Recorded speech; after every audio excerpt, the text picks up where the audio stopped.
welcome back to the Cover 3 podcast here on CBS Sports. That's Tom Fornelli, that's Danny Cannell, that's Bud Elliott. I'm Chip Patterson, coming to you live at youtube.com/cover3 and everywhere you get your podcasts on demand. Thanks for hanging out. Smash that subscribe, smash that like, and come and join us in the chat, a.k.a. the Cover 3 Tailgate Locks. Just filling up the chat right now as everybody's debating what we're going to be on Thursday, what we're going to be on Friday, our best bets for Saturday, and we've got all of those answers right after a brief discussion on where do you scrub in the shower. We can't waste any more time with our pre-show discussions. We need to jump right into what we do every 11 a.m. Eastern time on Thursday, which is give you our locks. So let's start, like we always do, with a review of the week that was. Bud Elliott coming through with a 6-4 week. The wins were Ohio State minus 19.5. Western Kentucky cashes. Notre Dame, Louisville under cashes. Troy minus 15.5. Yeah, they had something cooked up for Arkansas State. Took a loss on the Northern Illinois Akron under. Took a loss on Colorado State. Took a loss on the Oklahoma-Texas total, sitting on that under. And then a loss on Southern Miss minus 1.5. Big notes from the week, Bud. Pretty lucky on Ohio State. Had one unlucky loss. Overall, 6-4 feels about right relative to how stuff moved. I felt decent all year and just not turning the big profit for these guys yet. But we'll see if we can get back on track. I got to chase down Danny if I can, man. I mean, 7-3.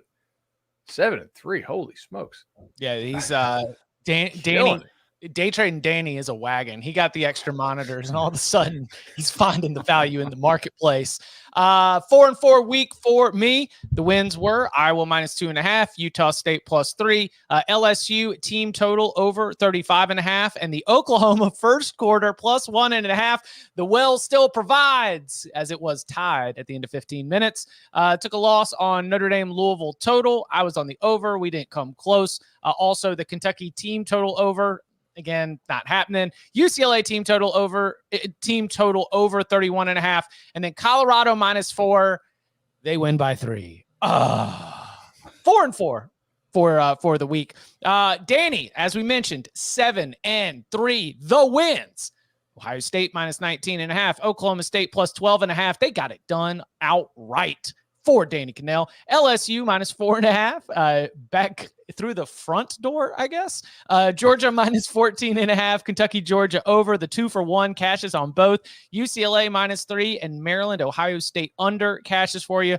Now the losses were Syracuse, North Carolina. You were on the over. That comes in under. Texas A&M minus 1.5. They lose to Alabama. The Oklahoma, Texas total, and that's it, my friends. 7-3 for the week. What were the big takeaways? I'd rather be lucky than good any day of the week. The LSU one felt like a lucky winner there, especially the way that game ended at the back end. But usually it comes out in the wash because the under on the Red River rivalry was a winner until Dylan Gabriel drove the length of the field to push that total over. The only one I was really bothered by that I felt like was really off was the Syracuse, North Carolina over. North Carolina did their part. Syracuse did not do theirs. But I do see some people in there saying it's time to fade Danny. I probably would too, because I said it last week, like the law of averages usually come back to around that 50% watermark. So take the advice at your own risk, and not feeling like great about this week's slate. Just going to be honest with you. Listen, we just want to see you buy a Rolex, buy a Rolex and then hit the celly after each win. I am saving this. Hold on. I got to show you I actually saved it. Somebody photoshopped this, and I think they meant to troll me, and I'm saving it because they took this picture of me and photoshopped in there. Did you see it? It's like a horrible picture of me. It's like the whitest watch. I think it's like a Swatch or a Timex. But I'm saving it for a meaningful moment. Yeah, that thing's gonna get tweeted at just the right time. Tom Fornelli, 4-7 week. The wins were Western Kentucky cashed in on the Oklahoma, Texas over, cashed in on Nebraska, Illinois under, LSU, Missouri over, and then the losses were the NIU, Akron under, Purdue plus 2.5, Arkansas State plus 16.5, Notre Dame minus 6, Fresno State minus 6, Cal plus 9.5, and Mississippi State minus 20. I don't want to cut you off, but I know that Mississippi State is dead to you. So, I mean, we'll catch up with you next year, Bulldogs. First of all, Tom Fornelli, face, pits, kibbles, and bits. As for the bets that I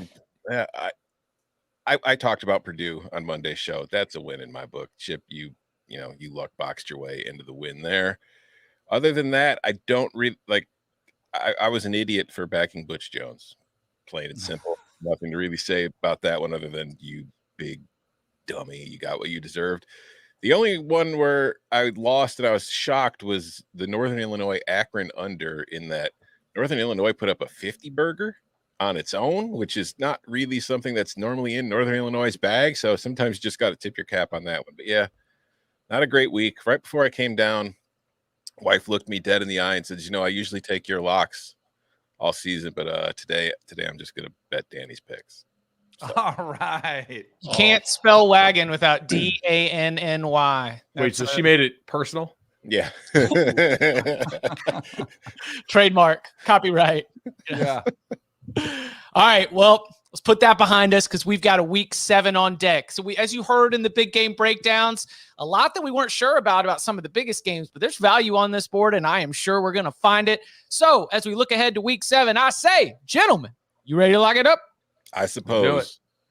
Since 2005, the under in games between service academies is 40-9-1. We're picking locks. Give me an over in this one as well. A little 2-for-1 special. Go get these locks. I was a sicko last week. Y'all were watching the good games. I was live betting the hell out of ULM Kentucky. My blue plate special 5-star locks are coming. 5-star master lock. Lock it You up. love these locks.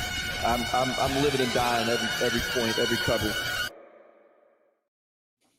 From the locking chair to your ears and eyes, we begin with the action on Thursday and Friday, those early bird specials. We'll start with Thursday night, not the Thunderdome game that I projected in the preseason, as West Virginia off to a 4-1 start.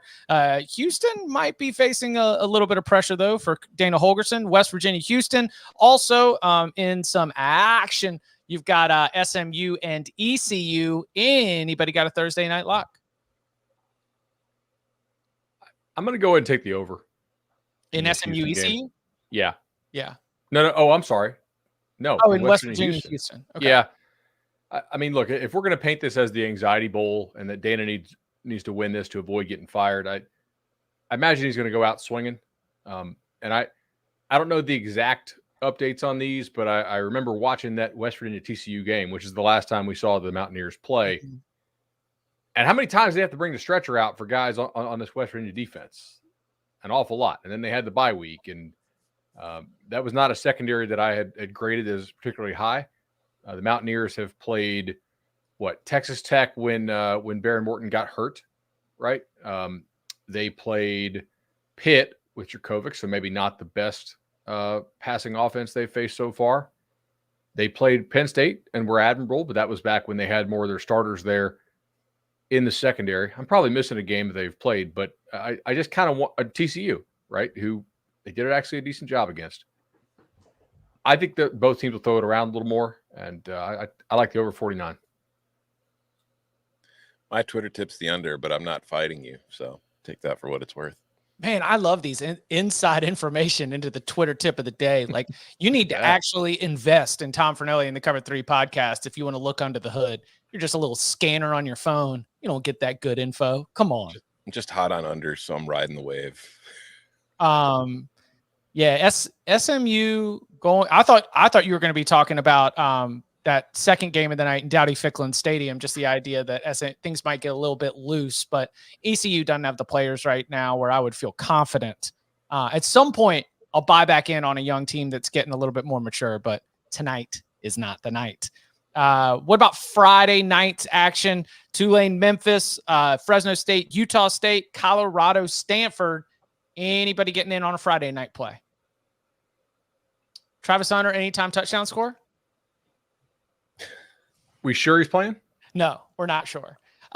My expectation is that, so the words that Deion Sanders were using was he's wants to make sure his wind, like AKA his conditioning is good, because he doesn't want him to be a liability, which if you've had all this time off, especially when you're not competing at a high level, that's notable.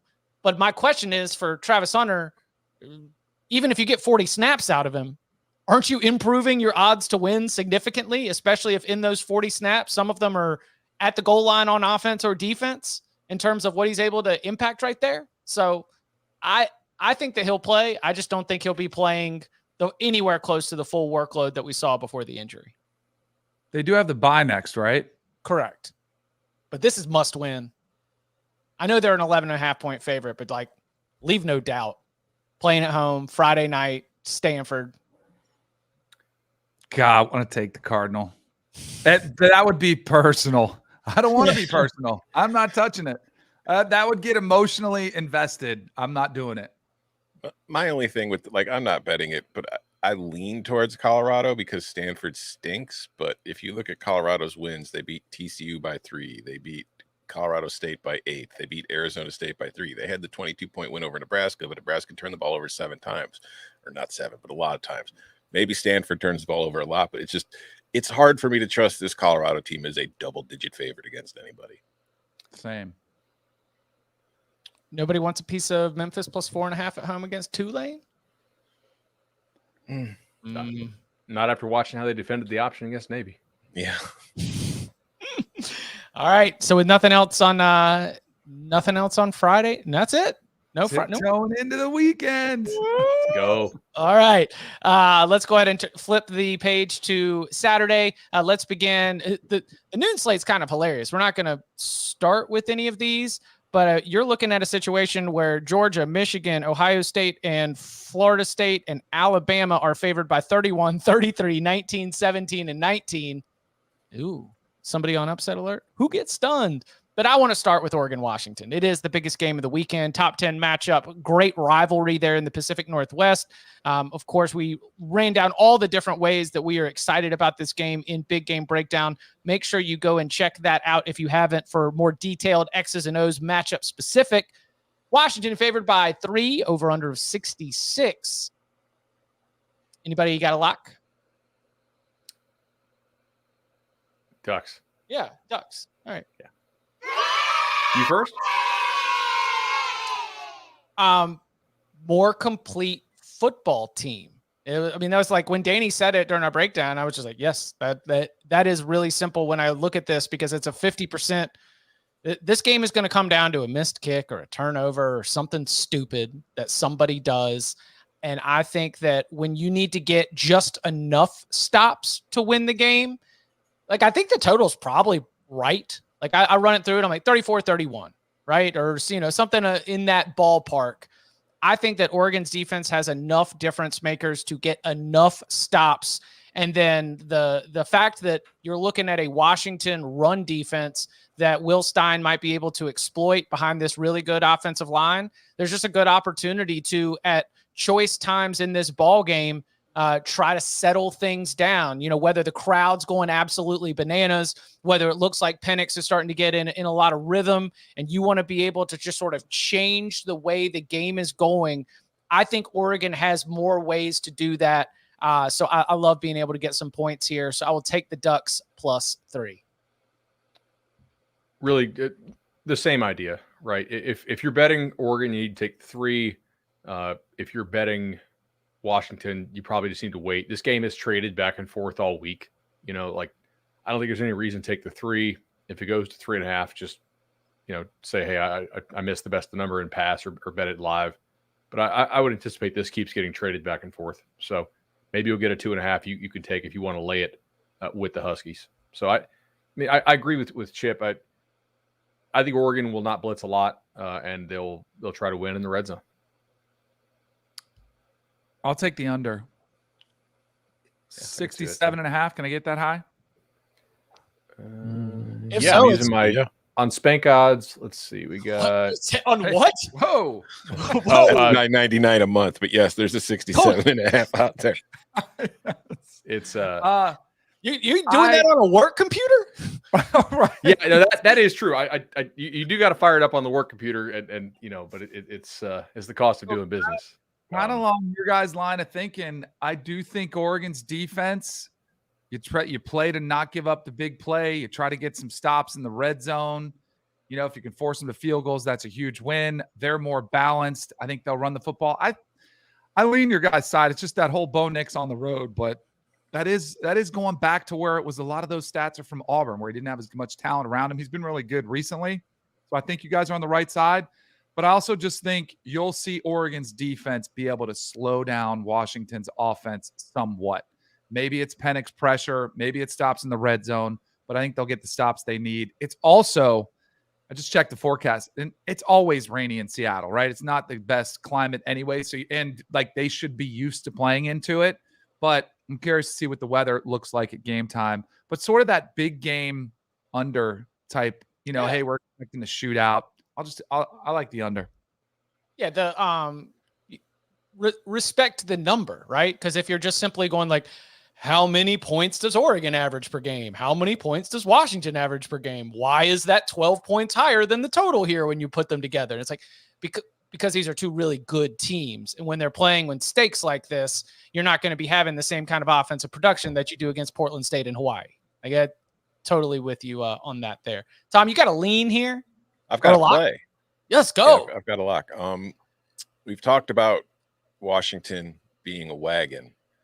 Something that has not been a wagon this year and is 1-4 is Latifah. But we're going to be 2-4 after this one. I'm locking up Oregon +3. Let's freaking go.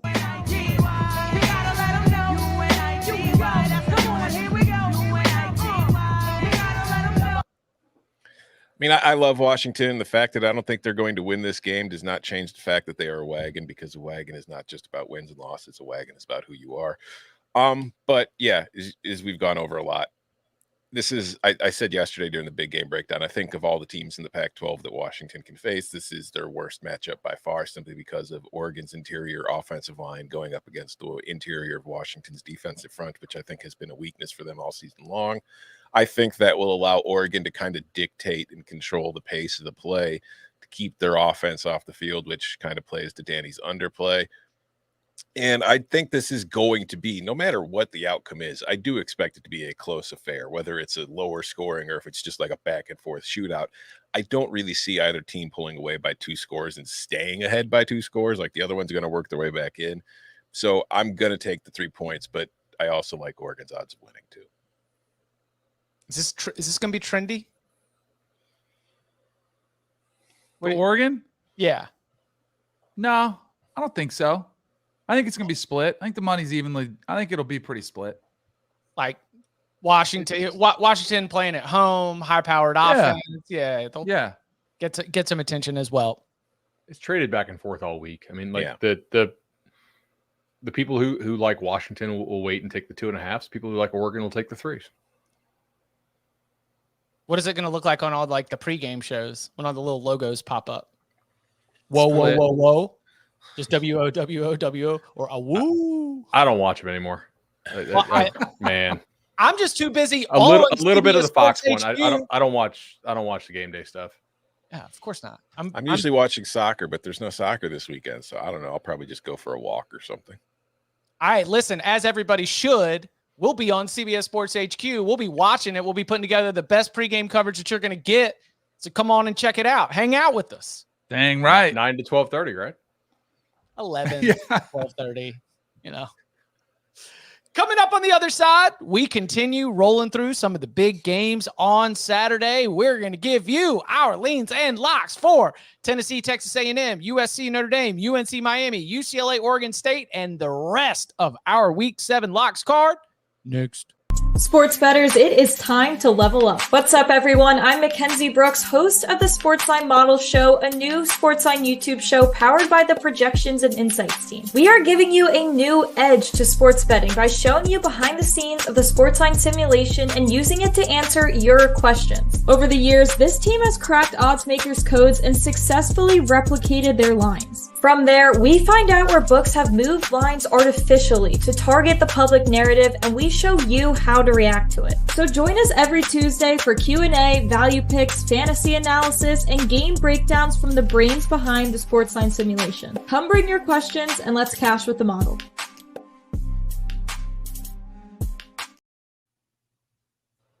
Saturday, an SEC on CBS doubleheader begins at noon Eastern with number 1 Georgia taking on Vanderbilt. Then in the 3:30 slot, Texas A&M is on the road at 19th ranked Tennessee. Saturday, the SEC is on CBS and streaming on Paramount Plus. So let's turn our attention to that showdown in Knoxville. Don't get a lot of Texas A&M Tennessee games. Less of them probably in the 16 team SEC once it expands a little bit more.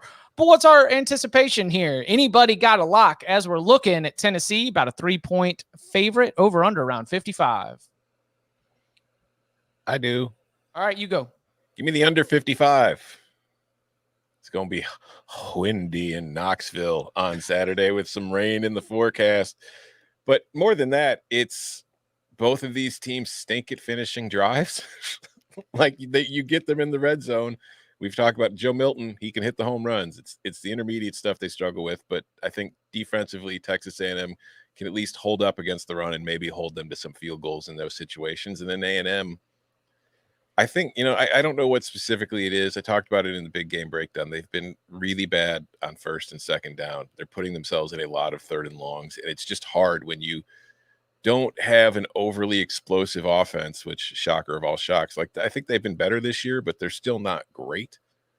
But it's hard to put together really long drives that end in touchdowns when you're putting yourself in 3rd and 7, 3rd and 8. Like half of Texas A&M's third down conversions this year have been 3rd and 7 or longer. That's not easy to do. It's not easy to maintain drives. I think this Tennessee defense is improved. So all those factors plus the weather makes me think this won't be the highest scoring kind of back and forth affair. So Texas A&M Tennessee under 55. Any? I'll go ahead and take the Vols, lay the 3. We've seen Texas A&M secondary, right? We've seen them get torched a couple times. I also think both these defensive lines are really good. They're going to get after the quarterback. This is where I think home field is such an importance, because at least you've got the advantage of being able to hear the cadence for a Tennessee offensive line. We saw them struggle to protect Max Johnson that second half. I think that theme could continue. Mildly concerned if Texas A&M can slow down the pace of the game. That would play to Tom's bet as well. But ultimately, I'm very curious to see where Texas A&M goes from here. What's the mentality of that locker room after losing that game? Tennessee feels like they're in a must-win situation here because, they got Bama next. It's a huge game. I think it's going to have a Super Bowl atmosphere for them.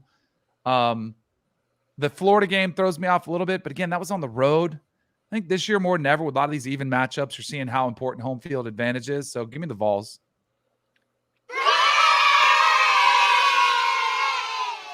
You know how long it takes to reload a musket? You want to talk about a reload the musket game. You just got put in a chokehold at home in front of all your military-clad brethren. Now you got to reload that musket, and all Tennessee's been doing is sitting out there at the Vol Navy at Calhoun's getting primed for this game, whole week off to get ready to go. You talk about, home field advantage. Neyland at its peak is a different animal. And I think that in a season where Tennessee entered the season believing that it was probably not on the same tier as Georgia, and through 6 weeks can look at all the evidence and be like, yeah, we're probably not better than Georgia, that this game, a game like this against a team in a program like Texas A&M at home, is not going to have the rivalry feel of some of the other spots. But I think it's got a big game feel. I think we get a big game atmosphere in Knoxville, and I think that is worth more than your average home field advantage, which combined with the layoff, I think there's a little bit of value here with the Vols, and so I'll be going with Tennessee as well. When's the last time A&M won a true road game? 1906. 7 straight. Latifah? Yeah. And they're 1-6. 1-6 against. Oh, wait. Well, go ahead. I'll just lay out. I'm not going to Latifah it. I actually, man, I don't hate this A&M defense that much. I go ahead and give me the under 26 team total for the Aggies. I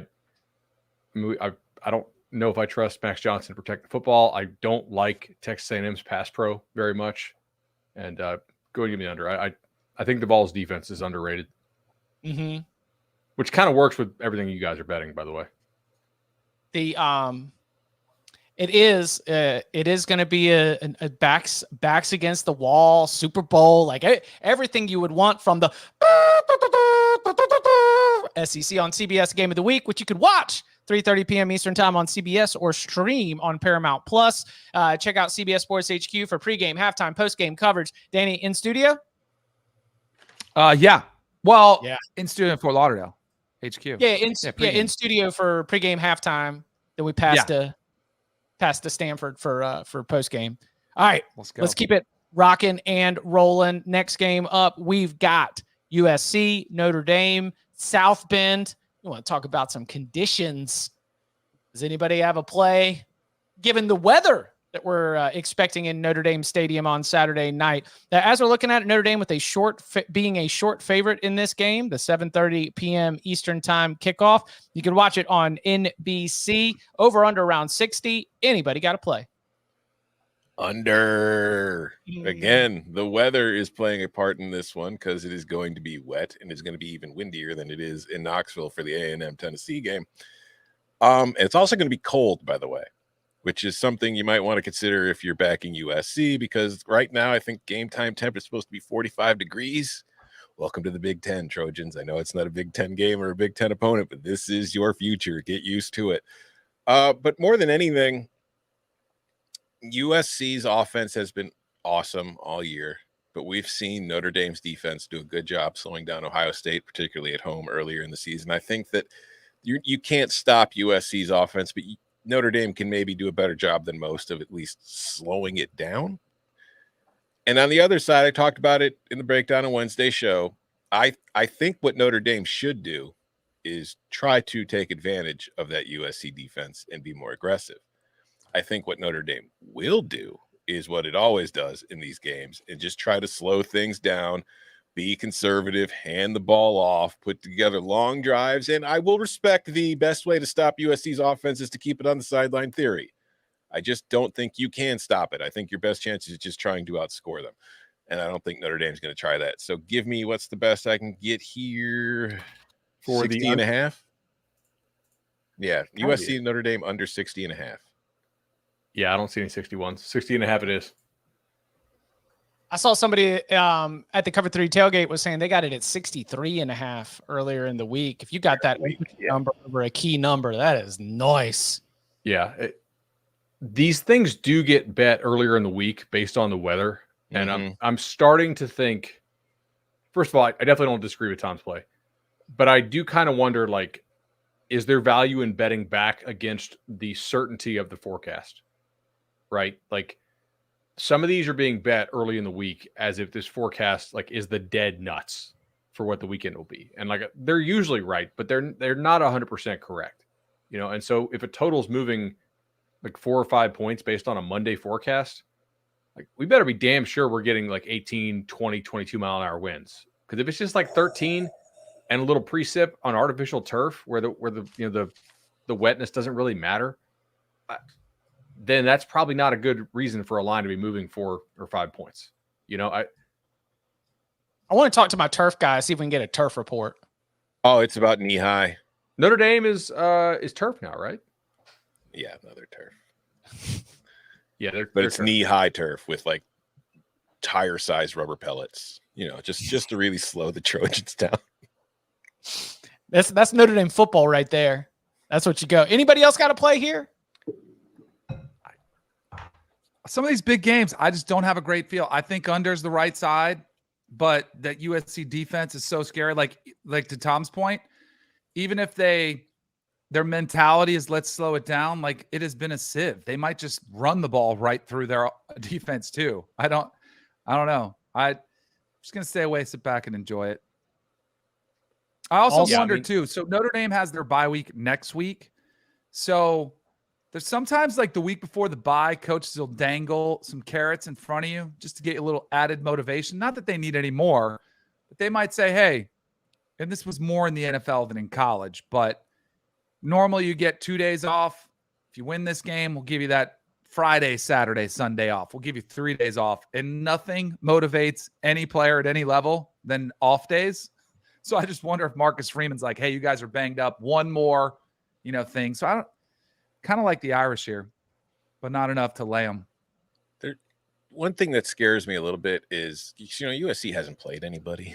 Like, there's been nobody that they've faced where they should be genuinely scared of. I'm wondering how much stuff they left in the bag. Oh, like just especially if Branch comes back and all of a sudden they just start running like one of those. Oh, like here's 6 plays that are designed to get the fastest, most electric player on the field wide open and lead to 60-yard touchdowns. The Notre Dame's defense comes up and they're like, on all but 7 plays, we did the perfect thing. But in these 7 plays, we lost the game. Yeah. That's the 2 ways of, at this point in the season, they haven't played anybody. They haven't played anybody. Can we trust them? They haven't played anybody. Have they done anything? Like, have they gone deep into their bag at all? Yeah. The way the Irish, the way the Trojans win this game is probably play it a little bit like Louisville did, where you're just loading the heck out of the box, almost like Marshall and Stanford did last year, right? Hey, we don't respect your receivers. We're gonna beat the run game with numbers. Can you throw it outside the numbers well enough to take advantage of it? So Notre Dame got bet pretty hard, USC got bet pretty hard yesterday, and yet it's back to 3 at a lot of spots now. So there's different opinions on this game for sure. The other thing I question here with the Irish is, I think we generally know who's hurt and who's not hurt for USC. Man, didn't Notre Dame look slow in that game, like beat up? I wonder if come Marcus Freeman's press conference on Monday, because they're going into the bye week, I wonder if he's not like, yeah, by the way, this guy's really actually pretty dinged, and this guy's really dinged. We're really happy the bye week's here. We're like, oh, okay, it makes sense that Notre Dame looks physically inferior to Louisville. Well, yeah, the buzz last week was that we were going to get Greathouse and Thomas back, and now it's like, and now they're going to come back. I don't know if I can trust anything injury-wise out of Notre Dame right now. If I had known those guys were that dinged, I would have bet more on under. Yeah. Yeah. It's a busy Saturday night. So all at the same time, we've got USC Notre Dame, we've got UNC Miami, we've got UCLA-Oregon State. Let's tackle that showdown in Chapel Hill. North Carolina currently sitting as a 3.5-point favorite, over under of 57.5. What are we going to do? Yeah, all right. You're sitting. You're all right. Tom's hands off. No. Okay. You don't want any part of it. I get it. Danny. God, I don't know what to do. I don't. I want to take the Canes. I just have I feel like they're in a good spot. I feel like Mario has handled this the way you should. It's all on me. Take ownership of it. It's all my fault. If they win that game, I think you come in totally different mindset. I would love to scoop up the Canes here plus 3.5 if they had just won that game, even if it was ugly. I still feel like it might be a time to buy low on the Canes. The other thing that concerns me too is North Carolina. Their schedule was tough to start the season, but some of those wins don't look quite as impressive. But then again, you're coming off a game where North Carolina, Drake May had his best performance yet. Can they protect him? It's at home. I think they should. I don't know. If any of you guys can talk me into getting in on it, I would jump in with somebody. Man, I want nothing to do with this game. I want to bet North Carolina at 3. If some groups oppose it, then I'll bet it. Whenever it hits 3. I don't really. I don't want 3.5. I saw over got bet last night decently. I don't hate that. I think that makes a lot of sense, actually. Yeah.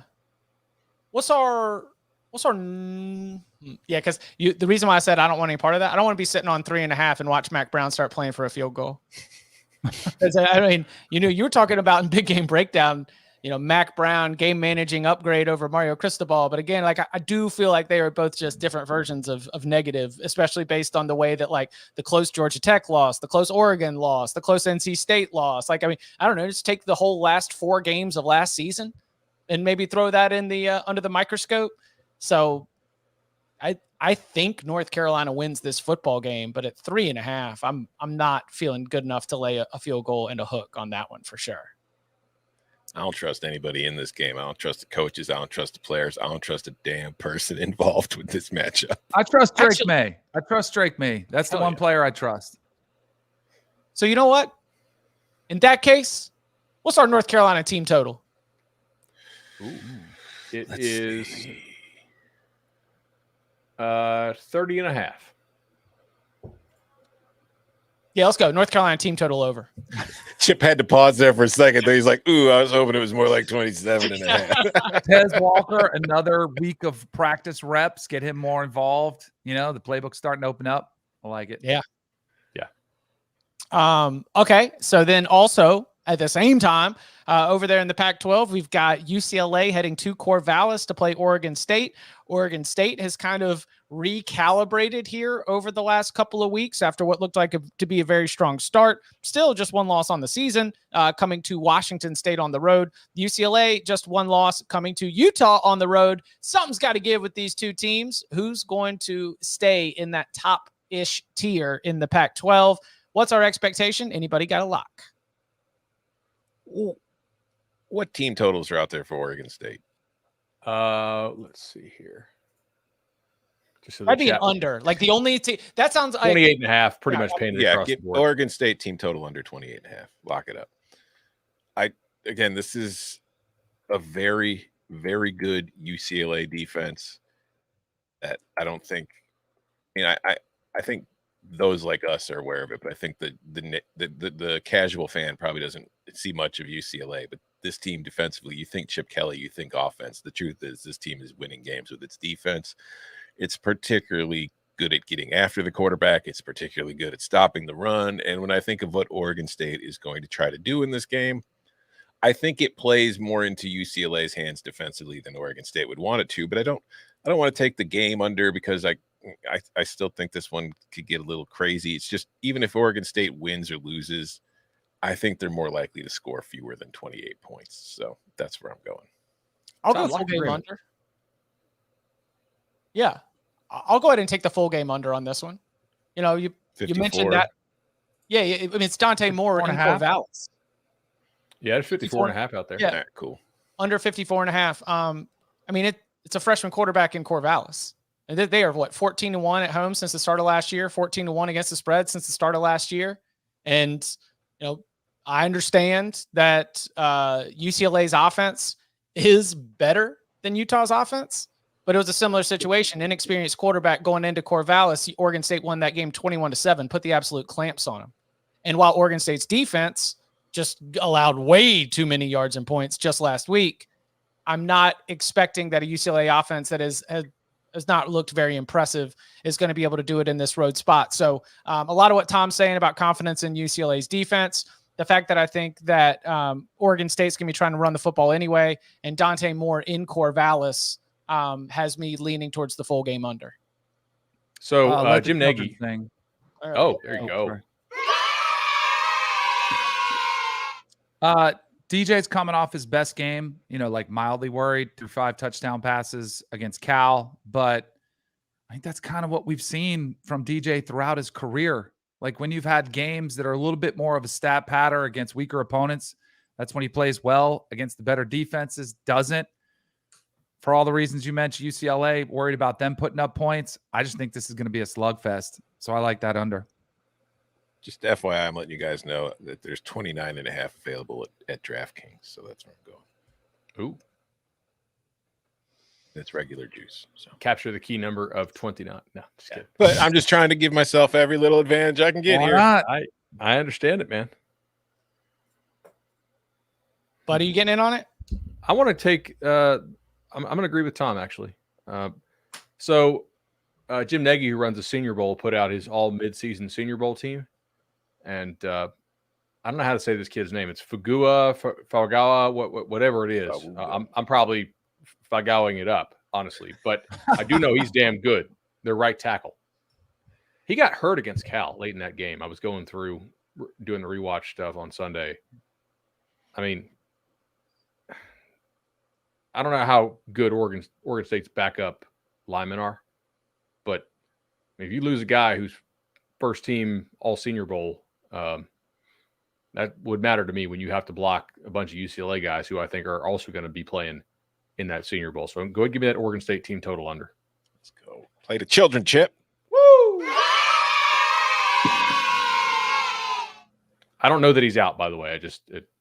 On the off chance, like it's already a good play, and on the off chance that he doesn't play or that he's dinged, Bud sees value. Right? Yeah. Mm-hmm. All right.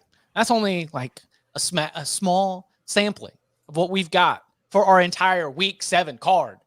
So coming up on the other side, we open things up.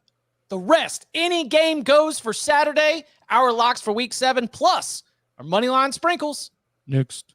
Get your team ready to move. I'm ready. Welcome, enjoy the show. Vamos. Celebrate Hispanic Heritage Month. I don't mind that. With stories of heroes. Everything's gonna be just fine. Home. I love it here. This town. The people. And honor. You need to remember what you're fighting for. Celebrate today. And every day. Oh, cheers to that. Salud. Explore the One Mountain Una Familia collection on Paramount Plus. Stream now. Back here on the Cover 3 podcast, let's take a review of what we've got on the board so far. Bud is sitting on Oregon +3, West Virginia, Houston over 49. Is it gonna refresh? All right, listen, I'm just going to read through it. Oregon +3, West Virginia, Houston over 49, Texas A&M team total under 26.5, Oregon State team total under 29.5. There we go. Chip is on Oregon +3, UCLA, Oregon State under 54.5, Tennessee -30, North Carolina team total over 30.5. Danny's got UCLA, Oregon State under 54.5, Tennessee -3, Oregon, Washington under 67.5. Tom's got Oregon +3, Oregon State team total under 29.5, Texas A&M, Tennessee under 55, and USC, Notre Dame under 60.5. All right, full board is there for the taking. Danny, the wagon, where do you want to lead this? Let's go. You know what? It's been a minute since I've been able to play this team, and it's honestly bothered me a little bit, but I think it's time to get in. Florida State hasn't looked the part, right? Since the LSU game. They've struggled. They floundered. The BC game, they almost lost last week. Virginia Tech, you thought you were going to get the complete performance. It was 22-0. Then they kind of messed around a little bit. I think it's time to get on the Noles, especially when the 93 national championship team reunion is taking place. They're going to do it for the OGs who are going to be in the house, my boys, while I'm working down there in studio. It's killing me that I can't be there, but they're going to pull this one out. I'll lay the 17.5. I think this is the performance, kind of like Georgia. We were looking at Georgia like, man, when are we going to get that performance? I think they're starting to feel it. I think they're starting to hear it. I think they have that breakout performance. I think they win big against Cuse. Cuse is broken right now. They've lost 4 major contributors for the season due to injury. They've been banged up along the offensive line. They can't block anybody anymore. And when you're already a team that didn't have much of a passing game because you don't have Gadsden, it's y'all see Dino's like comments this week. Mm-hmm. Yeah, he said, "Did you see it, Danny?" No. They said, like, hey, what's going on with the depth? He said the depth's in the transfer portal. Can't do anything about it. Can I ask Dino a question? Was Syracuse able to withstand that many injuries before the transfer portal existed? Was this a team that had so much depth that they could get to their 3rd and 4th stringers and be just fine? Or are we just kind of making that up as an excuse? Just wondering. This is not the first time in the last 4 years that a Syracuse team has just depth-wise and entirely fallen apart. Mm-hmm. It does seem to be an issue with this program when it comes to roster construction, that if you are going to have one of these years where the Orange pop, you really need to have injury luck, and that anything that is going to shake that is going to lead to some real problems. Totally. I think that's a really underrated hard job. I mean, obviously they pay well. I mean, if Dino gets canned, which I don't think he will, I think they're probably going to get to the bye week and make a bowl, maybe a bowl plus one. The home stretch is pretty easy for them. We knew they had a wicked hard middle. In some ways, this feels exactly. In some ways, this feels like a get to your corner game, right? You could see how much time's left in the round. You got the bye week on the horizon. You just defended 97 plays against North Carolina. Have to turn back around, get back on the jet, and go play the Noles. I thought Florida State played really well last week. They didn't cover. Kickoff return and second quarter wasn't good. No, but it was like in watching it, I thought they played really well and got totally screwed on two like non-called penalties. Like I've never seen Norvell go nuclear on the. I thought Norvell was going to get a penalty. Like he's up there like clenched fist. Now, he's not going to hit him, I know, but like he's he doesn't usually act like that. It was like, oh my god, like he's about to lose it on him. Lock agreement. Cuse had 70 yards in the first half last week against UNC. Yeah, tough scene for. It's like on one hand they are 4-2, right? What could be wrong with the 4-2 start? But you look at the current state of the roster, and it's not looking great right now. All right, so a little lock agreement on. Everybody's trying to ride Danny's coattails. He's got 4 picks in, and there's lock agreements on 3 of them. Just everybody's trying to ride the wave. I'm trying to beat him. Like I'm trying to not agree with him, but I can't let him like get ones that I think are layups, right? You got to defend the layups and at least match him. Yeah. You can't let if you believe in your heart it's a winner, don't let him be the only one to go out there and take it. Right. Come on now. Come on now, Eli. Uncle Baby Billy's Bible Bonkers. This is a hit. Use a toilet, baby. All right. They don't call them the spoiler makers for nothing. I was talking about that noon slate, and I was like, oh man, like look at all these. There is no way that Georgia, Michigan, Ohio State, Florida State, and Alabama are just all going to win by 30. Somebody is going to be in a game that is way closer than expected. And for an Ohio State team, which the offense, I liked Tom's comment on Saturday night, like half of Kyle McCord's second half attempts were to Marvin Harrison, the junior, and I thought that number was too low. Like that's, yes, Ohio State's offense, because they can't run the ball consistently. And I know we get Travion Henderson back, but they haven't been able to run the ball consistently. Emeka Buka a little bit banged up, not really sure what his status is, but the non-Marvin Harrison Jr. offense is not firing on all cylinders. So you go on the road to Purdue, West Lafayette, a place where the Boilermakers have won outright against the Buckeyes 3 out of the last 4 times. They don't play every year. You got to go back to 2009 to be able to get that. But if you want to talk about a little spirit, little aura, little vibes that might be there for the Purdue fans that are in attendance, in the last 14 years, they've seen more wins against Ohio State than they have seen losses. I don't know, Rondale Moore is not walking through that door right now, but I'm not asking Purdue to get the outright win. I'm just asking for Purdue to be able to make this thing a little bit interesting. And I think that this is a spot coming out of an Iowa game where numbers have told me Purdue played better than Iowa. The scoreboard didn't say so, but the numbers say that Purdue actually played all right in that competition. Yeah, give me Purdue plus 19.5 or 20. 19.5? 19.5.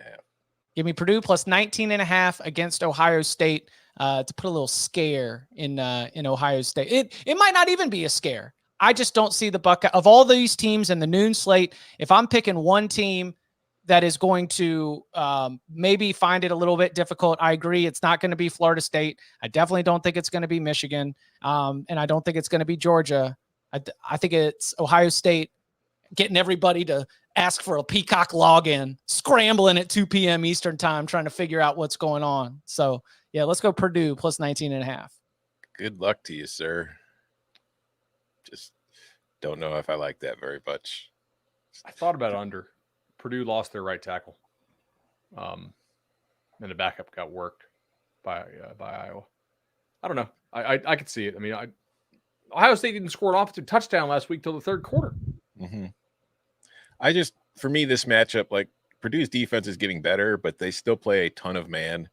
And this is not the team I want to be Purdue's secondary playing man against. We're like Ryan Walters. What'd you say earlier this season? He's running the defense that he had when he had NFL players in the secondary, but he has Purdue players in the secondary. Mm-hmm. Yeah, and I mean, again, they're getting better. They're getting more familiar with the scheme and all that kind of stuff. It's just man coverage against Marvin Harrison, Stover, Emeka Egbuka, and then you've got those running backs coming out of the backfield. It could be a tough day. Oh man! Now Ryan Day's coming for me. I thought it was disrespectful what Chip Patterson said on the Cover 3 podcast. Cover. I wonder what Chip Patterson's doing right now. New Fresh Prince of Bel-Air spinoff coming up next on Peacock. Dude, I really thought Notre Dame media was going to, like the state media was going to use, like one of my Irish takes. If they had one of those games, they just, they didn't. So it like you saw Brandon Walker got done by Oklahoma. Mm-hmm. Oh no. So did Pate. So did McElroy. I think they had them all dialed up. Good. Yeah. Drag them all. Drag them all. We're never wrong. That's right. This show is always right. Yeah, because I know what's really going to connect with audiences is when Oklahoma clips first quarter. All right, Tom. What do you want to disrespect? I've got so many plays left on the board. Oh, good. I will start in the SEC, where I'm taking Danny and Bud's favorite team. I'm taking the Florida Gators plus 2.5 against South Carolina. Now, I know I mentioned on this show 2 weeks ago that you don't want to bet against the Gamecocks during the South Carolina State Fair, but that's when they play at night. This game is being played in the afternoon. The fans aren't going to have nearly enough time to, get ready, quote unquote, for this game. It is not going to be as insane of an atmosphere. And I think that, honestly, we've talked about Spencer Rattler at times this year. He deserves a lot of credit for standing back there and doing everything he can to help this South Carolina team. But he's one man against 11 sometimes when they have the ball. And I just think this Florida defense is going to have its way with the South Carolina offensive line. I think that the Gators will be able to move the ball, not explosively, but effectively enough against the South Carolina defense. I think the wrong team's favored here, boys. Give me the Gators plus 2.5. I really want to join you on this. I do. Florida held out their center and their left tackle last week, and Florida wants to play like Iowa is kind of disrespectful. So like old school Wisconsin. Let's be favorable, which is certainly a choice if you are in the state of Florida and you have access to all that speed, but whatever. The problem is old school Wisconsin or Iowa, they don't lead the nation in EPA lost to short yardage penalties and special teams penalties. And Florida is dead last in both. Mm-hmm. Can you put that in plain speech? Give me an example. Like where nobody has shot themselves in the foot more by committing penalties in short yardage situations and committing special teams penalties. So like false starts and all that kind of crap. On both sides, so it's like 3rd and 1, you do a false start, or on defense, you jump off sides. Mm-hmm. Yeah, their offensive line penalties in short yardage are like insane. It's especially a on the weekly road. occurrence. It's But the problem is like how sustainable is that? Like if Florida just doesn't play like dumbasses, they should overwhelm like they should take care of business. Like they have better when they get off the bus. Florida's players look different than South Carolina's players do. But I don't trust Florida to not play like idiots. But when they do, like they handled Tennessee. It's a hard team for me to bet on because they completely lose their stuff on the road. It's ridiculous. I agree I think I like the Florida side, but I'm not going to play it. All right. They can't bring themselves to do it, Chip. They just can't. It's coaching, but I know. Tom's like an anchor. He brought down. I want this wagon to slow down. Mean. All right, Danny. Let's lead us to I got one. I actually wrote this one down. See this? Louisville minus 7.5 against Pitt. What I'm gonna do? Hold this up. See this vase right here. Putting it in there because that's a negative thought for the Pitt Panthers, so we don't want them to see it. But my goodness, Pitt is just not very good. I think Louisville, I think they got some momentum. A little bit worried about the letdown, but this is a school that's in a place they haven't been in a while.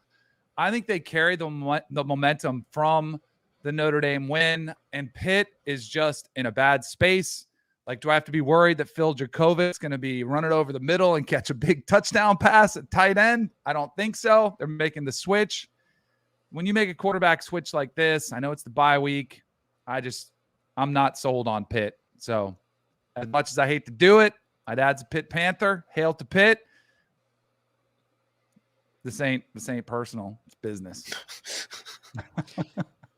That vase was very small, considering all the negative thoughts that were going on around Pitt football.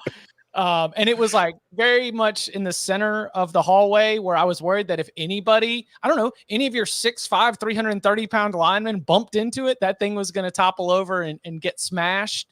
But quite the bit of motivational tactics from Pat Narduzzi as he puts out a vase in the front hallway for people to put their. Don is saying it's fake news. Yeah, apparently it's not for that. And they carried it around last year when they were down 9 starters in El Paso and beat UCLA in the Sun Bowl, which I don't know. Like maybe there's some boot. Like maybe the vase is a way to create opposing quarterbacks throwing like 4 horrendous interceptions like DTR did last year for the Bruins. Like maybe this is like, maybe that's how they get Plummer to throw him the ball a bunch of times. So Pat is trying to say the fake news is the Phil Jurkovic tight end thing.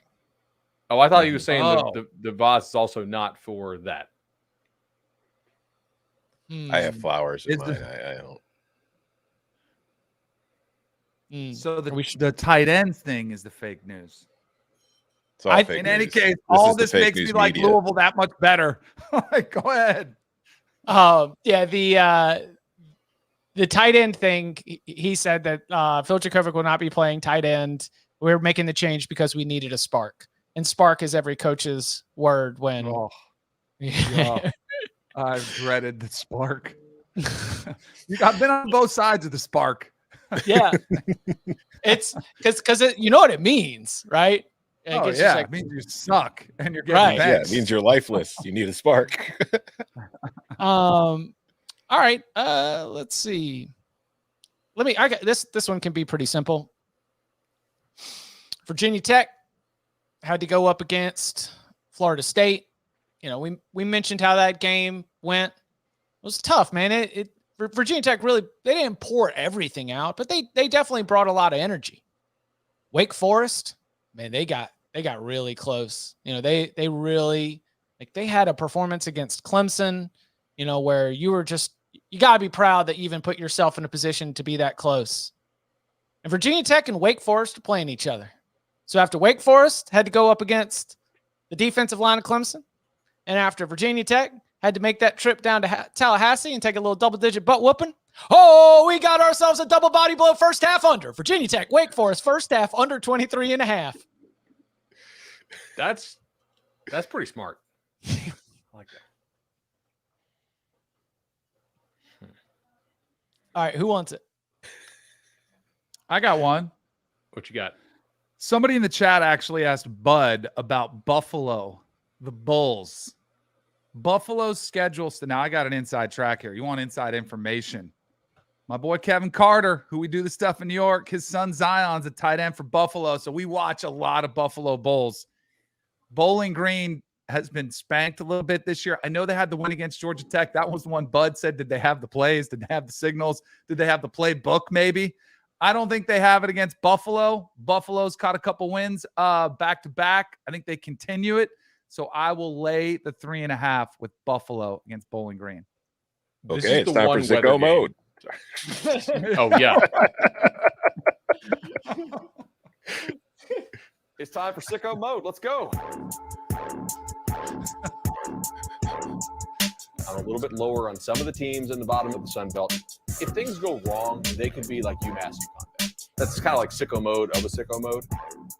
A Danny Cannell sicko mode. That's kind of like insider day trading, Danny, right? Right.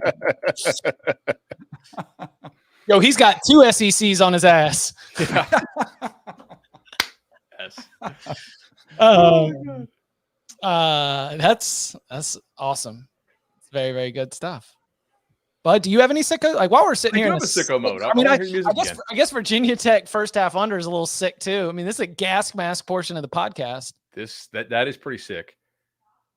All right, what's the best number I can get on Navy and Charlotte?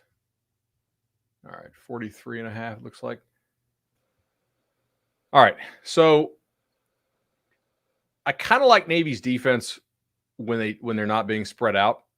Charlotte doesn't do anything on offense, so I like Navy's defense there.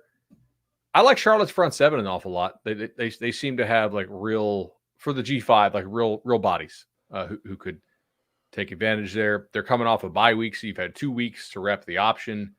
It's a chance for Charlotte to actually get a win. Which have they won an FBS game yet this year? I don't think so. Right? So I think you're going to get a home run effort here from Charlotte at home, and that means defense because I don't think, regardless of what kind of swing they put on, the offense does much. So I'm going to bet that under 43.5 in Navy Charlotte.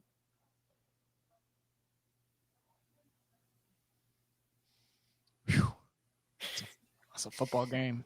That is a football game. Not one you spent a lot of time on this week, you're saying? No. Okay. No. I did not spend a lot of time on Navy and Charlotte. Listen, I've got a soft spot for the Charlotte 49ers, and I'm glad that the 49ers and the Arkansas Razorbacks will both be in action this week. But I'll come back to that a little bit later on. All right. What about Tom? You said you got a lot left. Well, we're on sicko mode, so I'll just go with the MAC minute here. I've got 3 unders in the MAC. Yes. Are they all windy? Unleash them. Oh yeah, it's gonna be a windy Saturday in the Midwest, friends. The first one is Miami, Ohio, Western Michigan under 44.5. The second one, they can't score 50 again, not against the wagon that is the Ohio Bobcats. Give me Ohio, Northern Illinois under 44.5. And finally, Akron's not going to give up 50 again. Give me Akron, Central Michigan under 43.5. Just a lot of bad offenses, a lot of running the ball, and a lot of wind and rain. It's gonna be windy in the MAC. All of these MAC games are like, I mean, that Ohio game is 22-mile-an-hour winds with a 65% chance of rain. Yep. I'm not going to be able to golf tomorrow. You almost don't want the downpour, right? You don't want a downpour. You just want wind and cold, and then just a light rain is fine. I'd prefer no rain, but as long as it's not a downpour, you're okay. Yeah, I'm okay with like a crazy downpour. Yeah, hurricane. I mean, sure. There were 2 last week. It was like the second half of FAU Tulsa. I don't know if you guys watched that or not. It might have been. I don't know if it's CBS Sports Network or Plus, but like that one was insane. There was one other one too. I was like, oh my god, this is. Oh, Boston College Army was pretty wild too. Well, that's great because Castellanos doesn't need to throw. We just need him to run. Hell, Army throws more now. Yeah. Mm-hmm. Danny, you look antsy. I get uncomfortable. I get really uncomfortable when I have to make this play, but it's like you got to dig a little bit because I didn't feel great about the big games. The Georgia Bulldogs, they're taking the road show. They're taking it to Nashville to take on the Doors. Do you guys realize the last 2 years they have outscored Vanderbilt 117-0? Lord. Lay 'em. Just lay 'em and don't even think about it. I know I don't like to do it. Again, it's business. Nothing personal. All right, if it's business, then I can't let you catch freebies on me. Lock agreement. Oh. I just think they kind of unlocked. They unlocked the door. They unlocked, that offense feels better. They're getting guys back healthy. And like the home field, we were talking about the other day. Like, who's it going to be? There are going to be a lot of Bulldogs there, taking the road trip, coming straight from Broadway, liquored up. It's just too much. We got 31, by the way. Oh, perfect. Shameful. I know. I hate to do it. I really do. Basically, forcing. I'd me love into to it. lose this one, trust me.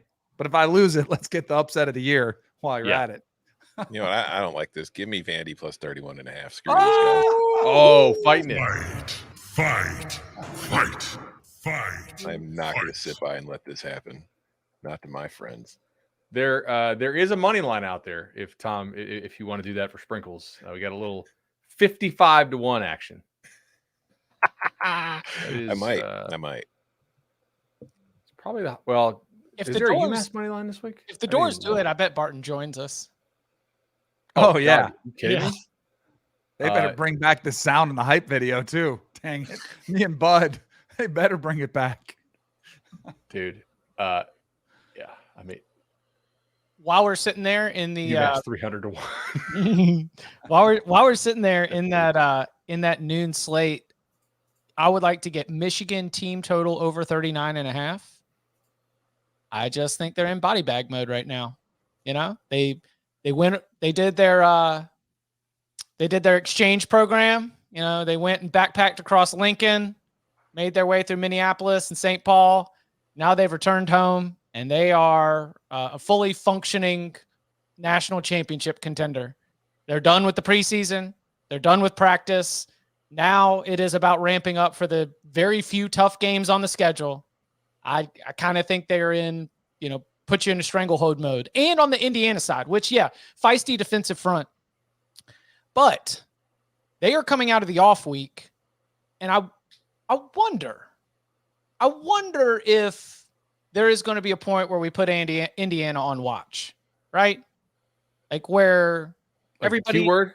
Yeah. I don't want to say that for a coach like Tom Allen, who has, built up a good foundational, guys play hard, love each other and everything else.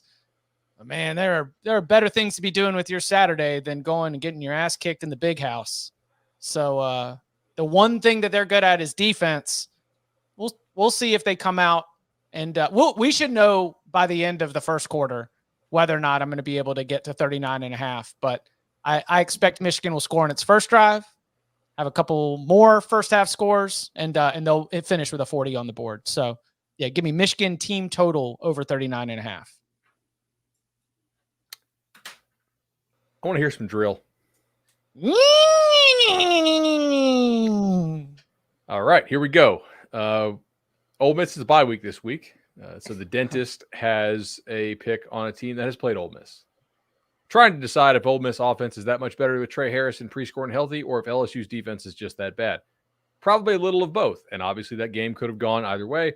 But I was surprised that Ole Miss was able to fight back being down 9 points with only 7 or 8 minutes left in this game. I think he just said in this long preamble to be able to remind people that Ole Miss beat LSU, which is good bragging for your football team.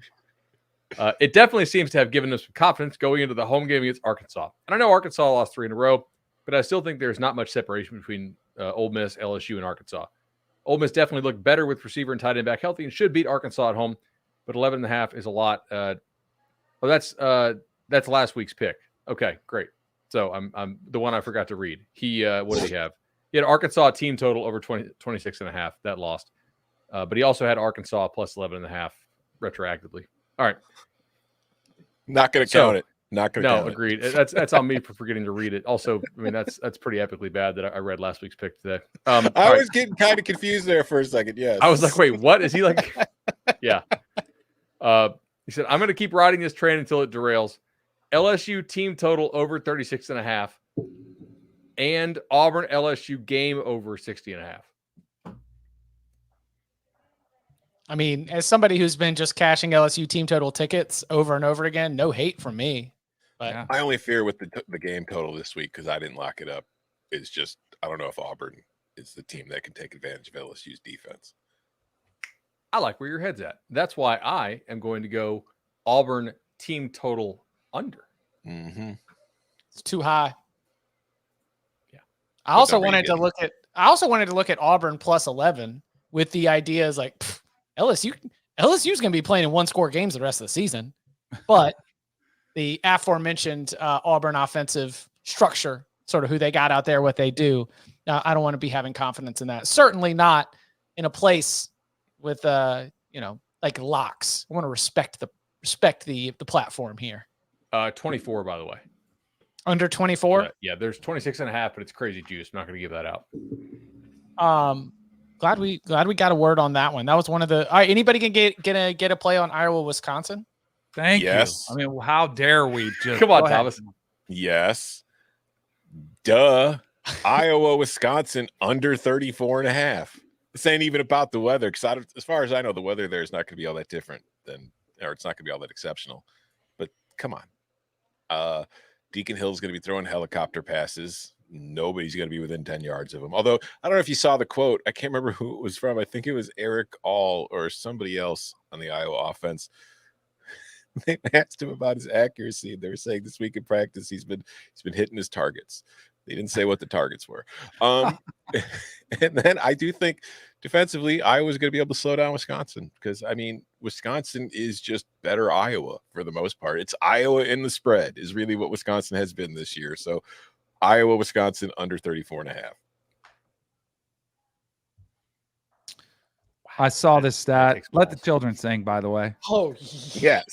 I want to say it was since 2000. The FBS has only seen totals of 34.5 or lower 4 times. 3 of them have involved Iowa in the last 2 years. And they're 3-1. There was one other game, 2015, Mizzou-Vanderbilt was a 34. It finished 10-3. But last year, Iowa at Minnesota closed at 31.5. It was 13-10. There was a winner. Iowa at Rutgers was 34.5. That one was the loser. And then in 2021, Iowa at Wisconsin, last time they played 34.5, it was 27-7 for the winner to hit the under. That was probably a sweating it out. I kind of want to take Wisconsin. I saw it was popping at 9.5. I want to get in and lay them. But why? Why have to sweat it out? Like, I'm on you with the under. I think it's going to be an ugly, gross game. Fat Joe Milton, he's not going to get it done. Yeah. So dance, just pull up my pants and do the rock away. And the nice thing about betting like totals that are this low is real early. Like, it's not really a sweat. Like, by the end of the first quarter, you could kind of tell if you're probably done or you're going to cruise to a win. When you're checking the live total and it's like 26.5, you're like, all right. Yeah, let's go.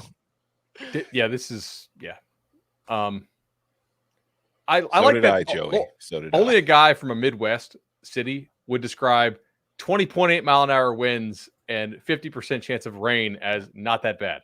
It's not that bad. Honestly, they could be playing this game in a dome, and I would still be taking the under. If Danny and I were announcing this game, we'd be like, dude, this is terrible weather. Like, I need a ski jacket. This is, yeah. Oh, you mean like when the president was at Army Navy and said it was bad football on broadcast television? I golfed in that on Tuesday morning. It was fine. It's not a big deal. So there is, when there's not a lot of football in New York City or like the New York State area. New York City. So when you're the number, is that a Pace Picante sauce commercial rep? Dude, yes. Yeah. God, we're old. When you're the 4th best player from the state of New York, it's not going to, resonate with a lot of people. But, when your father, played college football and, you're going to want to have dreams of competing at a high level on a big stage in prime time under the lights. And when you got a big arm and your coach is really invested in you, and in fact, you committed to the previous coach, and as soon as the new coach got the job, one of the first things he did was call you up 4 days before early signing period and make sure you were still going to be on board, which is why I think that the adjustment from Riley Leonard to Henry Beelan IV is too much. I'm going to take Duke and I'm going to lay the points against NC State because Beelan's got a big arm. He's not going to be able to do all of the, just sort of make stuff happen. But he's been in this program for the last 2 years. He's been with Kevin Johns. He understands, exactly, what needs to happen within the framework of this offense to be able to put players like Moore, like Calhoun, be able to put them in positions to get enough done. NC State's got a salty defensive front, no doubt. But I think that we have seen an over adjustment in what this spread should be given the absence of Riley Leonard and putting Beelan in. Duke staff feels pretty good that they're going to be able to maintain that level of play. But ultimately, the confidence comes from Duke's defense, which has just been absolutely salty. And, everybody makes a big deal about, the big numbers of transfers that come in. Like, well, what about Al Blades from Miami? What about, going to get a player from Texas A&M to come play corner? Like, Mike Elko was able to retain players in the defensive front who other schools wanted and then go get pieces on the back end. And they've improved a lot in the secondary. I just think they put the clamps on NC State's wide receivers. They cause a lot of problems for MJ Morris up front. And I see Duke being able to win. So give me the Blue Devils minus, was it 3.5? 3. 3. Love it. Let's do it. CLV, chip line value. Nice. That's the only way I'd play it, I think, at 3. Got a couple more. Okay, let's go. I mean, I can't argue that hard on behalf of Mark Stoops and not lay the 2.5 points with those Kentucky Wildcats in Lexington. Let's go. I mean, think about how bad Leary's played. It's not like there's any hidden value fading Leary. We've all seen him miss a bunch of throws already.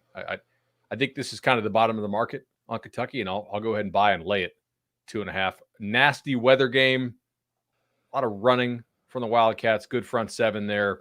Hopefully the secondary can not play like they did against Georgia, and I'm going to lay it.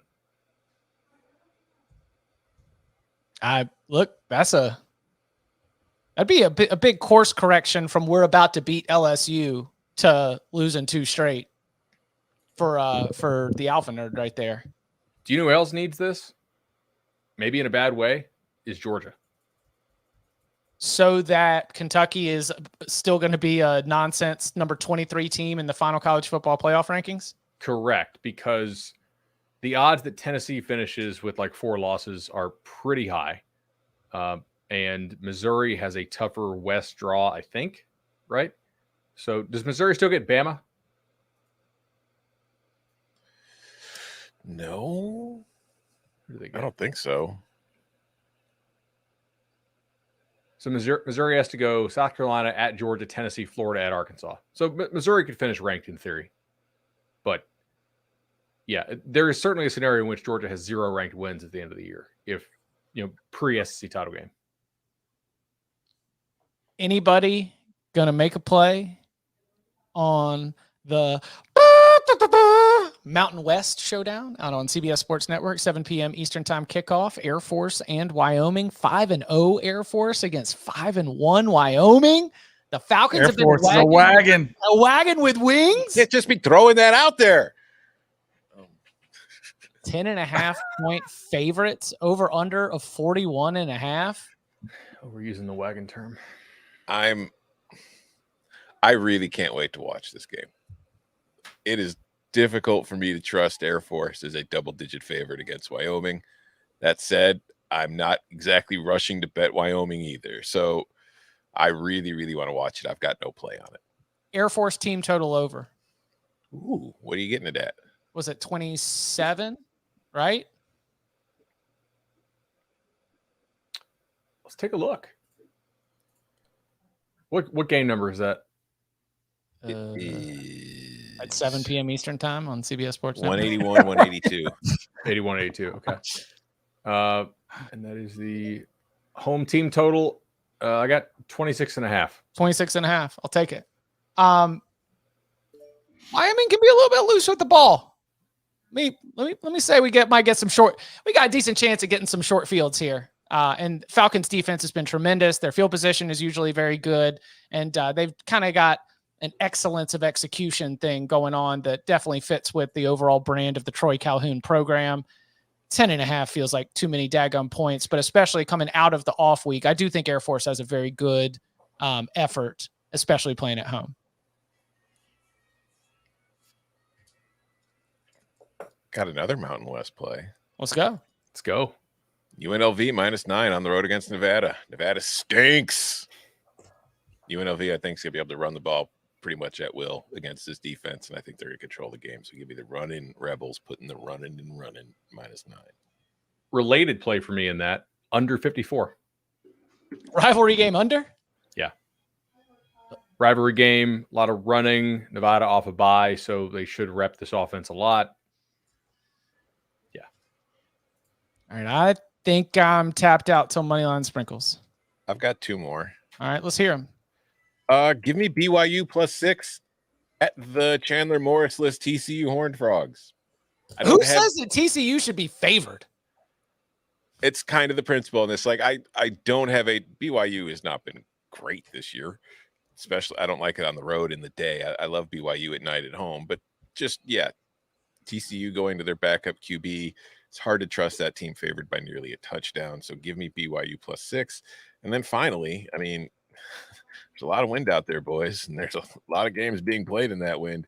Give me the Iowa State-Cincinnati under 44.5. I mean, never mind an under in an Iowa State game, right? Danny and Chips under in UCLA got hit, by the way. So make cover three tailgate weighing in. Yeah, let's go. I have one more, and then I'm tapped. I'm done. The difference in schedules played so far between FAU and USF, I think is materially different, right? FAU's had to go play on the road at Illinois. They had to play Ohio, which was a wagon, the game which one of their best players got knocked out. They had to go play at Clemson. USF's played Bama and basically nobody else. And they lost by like 40 last week to UAB. I don't give them any home field advantage for a game in the state where, like, what's the crowd going to be? Like 15,000 maybe. So maybe a half if you want. Maybe you can use a point. I'm going to take those Owls +3. I think it's more of a toss-up game, and I'd prefer to have the dog here. Yuck. That's pretty yuck. All right. So are we everything on the board? We're good? All right, before we get to Moneyline Sprinkles, let's review what we've got. Bud has Oregon +3, Florida State -17.5, Oregon State team total under 29.5, Georgia -31, West Virginia Houston over 49, Texas A&M team total under 26, Navy Charlotte under 43.5, Auburn team total under 24, Kentucky -2.5, and the UNLV-Nevada under 54. I'm on.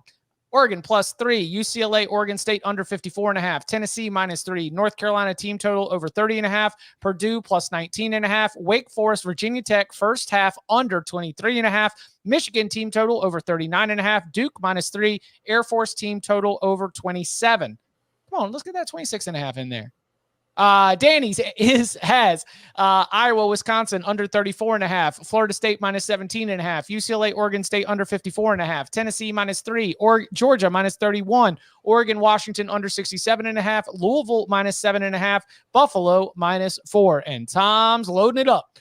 Oregon +3, Iowa, Wisconsin under 34.5, Oregon State team total under 29.5, Vanderbilt +31.5, Texas A&M, Tennessee under 55, USC, Notre Dame under 60.5, Florida -2.5, Miami, Western Michigan under 44.5, Ohio, Northern Illinois under 44.5, Akron, Central Michigan under 43.5. It's gonna be windy in the MAC. UNLV -9, BYU +6, and the Iowa State Cincinnati under 44.5. The Moneyline Sprinkles segment is brought to you by FanDuel Sportsbook. Make every moment more. Got sponsors. Let's go. Let's review last week's Moneyline Sprinkles. We got to see a win for Bud on Boston College against Army, a win with Iowa State at nearly 2-1, cashed in with Georgia Tech at 10-1, and Danny, Louisville, Wyoming, Utah State, winners. And Tom got into everybody to the pay window on Moneyline Sprinkles. What a great week for our partners at FanDuel to jump on board. Oklahoma at 2-1 in the Red River rivalry. Danny, where are we going? You've got Danny is currently up 11 units. Danny, we call these Moneyline Sprinkles like you're shooting for the moon. Danny's 12-11, up 11 units. I still wanted the Marshall one. The Marshall one was going to be the wildest one. It almost came through. All right. I'm going to go Friday night. think that's game West Virginia, Houston. Give me Dana Thursday. Holgerson. Give me Houston first. That Thursday night tonight. Yeah. Give me them plus 130. More of a backs against the wall, like we're talking about. That West Virginia banged up somewhat. I don't love going back to the well, but Stillwater is a tough place to play. Kansas is dealing with some things at quarterback. Who the heck knows what's happening there?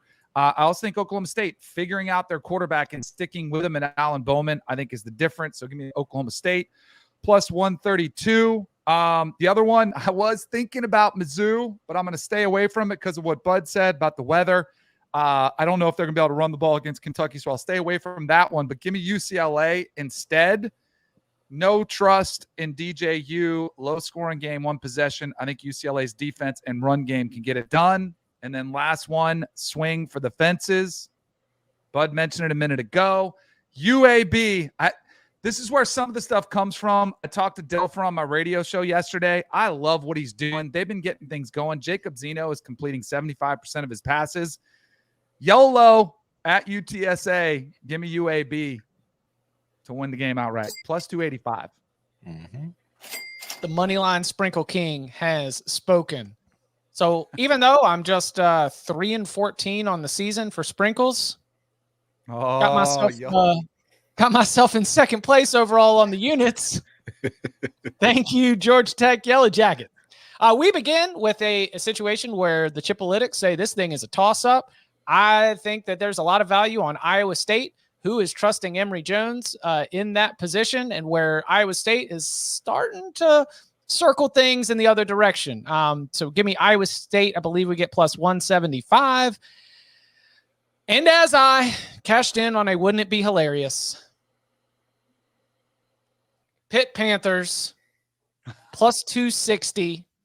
Louisville coming off of the biggest win in a long time. That place was electric. People peeing their pants because they're just so excited and they don't even want to leave.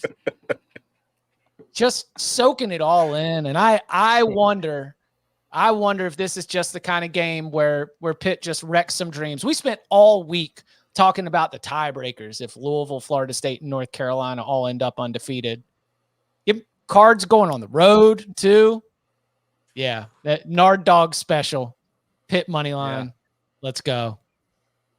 Not that you should bet on these trends, but the last couple times that Jeff Brom Purdue team took down like a big ranked team, upset the next week. Big game, Brom. Let's go. All right, so that then brings us to who's it going to be? Tom. Danny, you're scared of Mizzou? I'm not. Did you not watch Georgia tear that secondary apart last week? And now here comes Brady Cook, Luther Burden, Theo Weiss, and Mookie Cooper. Give me the Tigers plus 120. And this is I've hyped up this team. Well, I don't know if hype's probably a little strong. I've mentioned this team as being a team that's better than we all expected, and it was impressive last week on the road against Wisconsin. But I still don't live in a universe where I'm willing to trust Rutgers as a favorite against Michigan State, even this Michigan State, which it lives in limbo. So give me Sparty plus 170. Bud? Right there with Tom on Sparty plus 170. With Danny on Houston plus 135. With Chip, I believe you had BYU, right? No, at Iowa State. Sorry, I like BYU plus 200. And the Tom line is just BYU. Oh, sorry, Tom is BYU, excuse me. The line's too damn high. Georgia Southern plus 210 to go into JMU. In Harrisburg? Watch. Yeah, in Harrisburg. I like this Georgia Southern passing game. I think they can get something done there. I mean, UVA threw on these guys. A couple other teams have thrown it on them pretty successfully. I think it's doable. All right. Well, that's about all the damage that we can do for week 7. We will be back Saturday night, 11:30 p.m. Eastern time. Again, like we mentioned, the night game slate is loaded. You got USC Notre Dame going on over here. You got North Carolina and Miami going on over here. You got UCLA and Oregon State. It's going to be a lot of action that we're all going to be trying to tie up, and we'll be breaking it down with you with our instant reaction, 11:30 p.m. Eastern time on Saturday night. And you can follow him on Twitter at Tom Fernelli. You can follow him at Danny Cannell. You can follow him at Bud Elliott 3. You can follow me at Chip_Patterson. Gentlemen, thank you very much. Thank you.